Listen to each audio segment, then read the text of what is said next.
Very good morning, dear children. Dear children, we started our geography chapter 4, which is climate, and we discussed about what is the difference between weather and climate. Then, children, we checked out there are six major controls of the climate.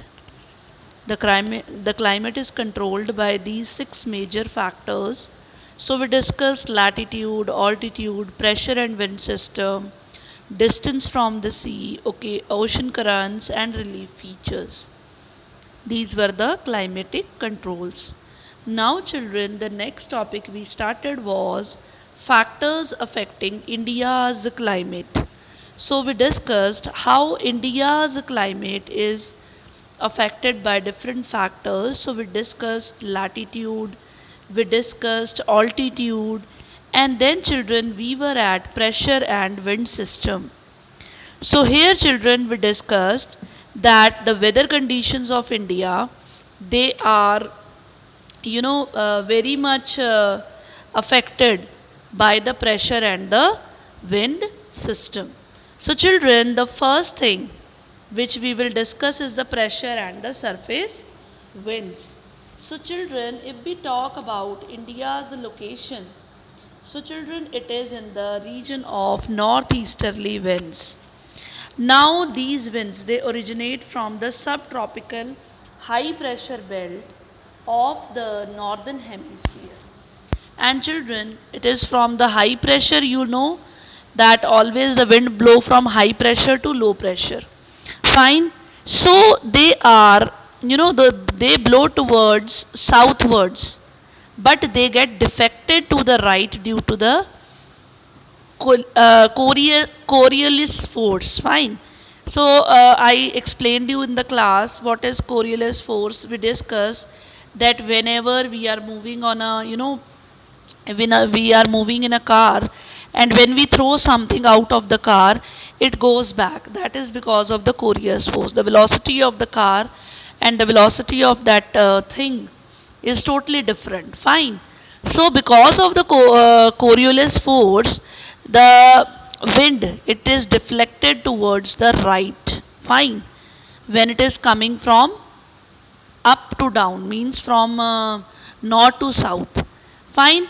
And it is moving towards the equatorial low pressure area. Fine. Coming down. Now, children, these winds they carry very little moisture, because as they are coming from the land area, so they have less moisture in it. But children, the question arises that India they are bringing very less rain. So is the India arid land? No, it's not so. So we will discuss why. Fine, children, the pressure and the wind conditions over India they are very unique. During the winter, they are moving from the high pressure area which is north of the Himalayas. Fine, the cold dry winds blow from this region to the south. And children, in summer, it is a low pressure area develops over the interior Asia as well as over northwestern India. So, here in summers, there is a complete reversal of the direction of winds. They totally reverse. Fine. So, they move back, and when this air move backs from high pressure area over the southern Indian Ocean in the southeasterly direction, crosses the equator and turns right toward the low pressure area over the Indian subcontinent. So, when the wind moves back, these are known as the southwest monsoon winds. So, children, when they are moving back from the Indian Ocean, so these winds, they, blowing from the warm oceans, they gather moisture with them. So, they bring widespread rainfall over the mainland of India. The second thing, children, upper air circulation, if we talk about. So, here we talked about the surface winds. Now, if we talk about the upper air circulation, fine. So, here the upper air circulation in the region, it is mainly dominated by the westerly flow. Fine. An important component of this flow is jet stream, children. Fine. So, what are these jet streams? If you talk, so these jet stream, children, they are the sidewise movement of the air. Fine. When the air moves like in the sides, that is the sidewise movement, jet stream. So, what is it actually? See, when the surface is hot, the air goes up. Then above it becomes cold. Then it becomes heavy. It comes down. Again comes down, becomes hot, goes up. So this way, this circulation, fine. That is the jet stream. They are going to move in a sidewise movement. Fine. So these jet stream, children, they are located where they are located 27 degree to 30 degree north latitude. Fine. And because of their location, they are known as subtropical westerly jet streams. If you talk about India, fine, the jet stream blows south to the Himalayas, always towards the south to the Himalayas, all through the year. But in the summers, the western cyclonic disturbances, they are experienced in the north and northwestern parts of the country and are brought in by the westerly flow.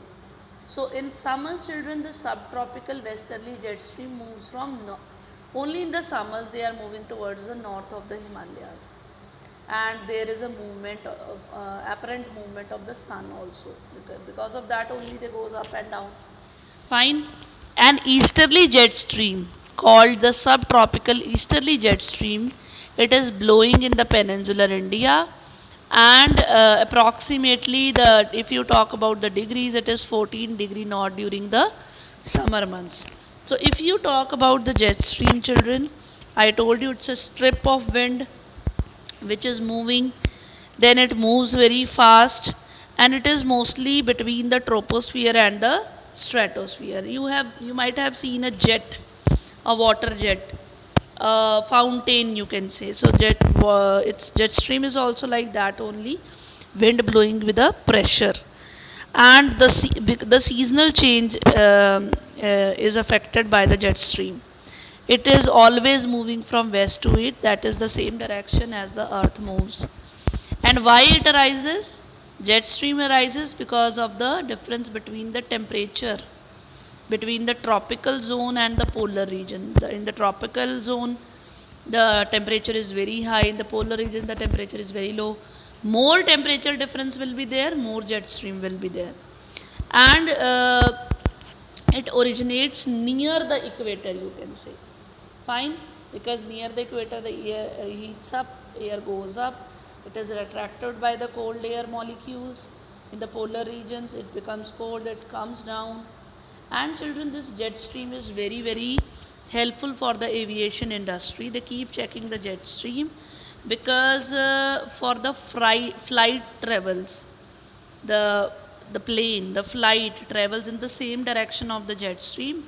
What is the benefit of it? The time is reduced, the fuel is saved. So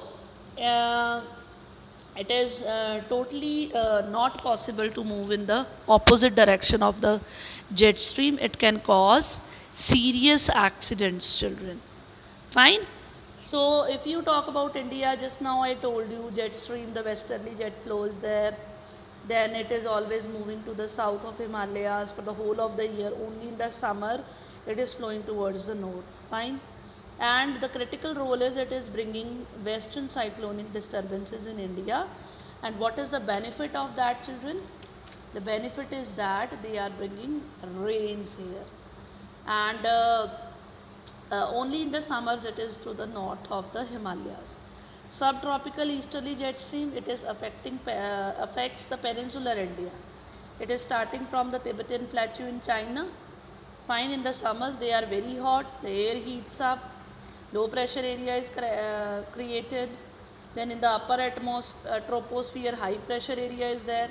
So because of the Coriolis force, it is, it changes its direction.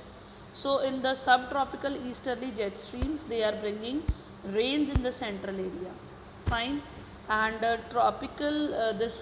tropical cyclonic winds, they are helpful in Orissa, Andhra Pradesh. They are bringing rains there. Fine. So this was all about this topic, children. Thank you and have a nice day.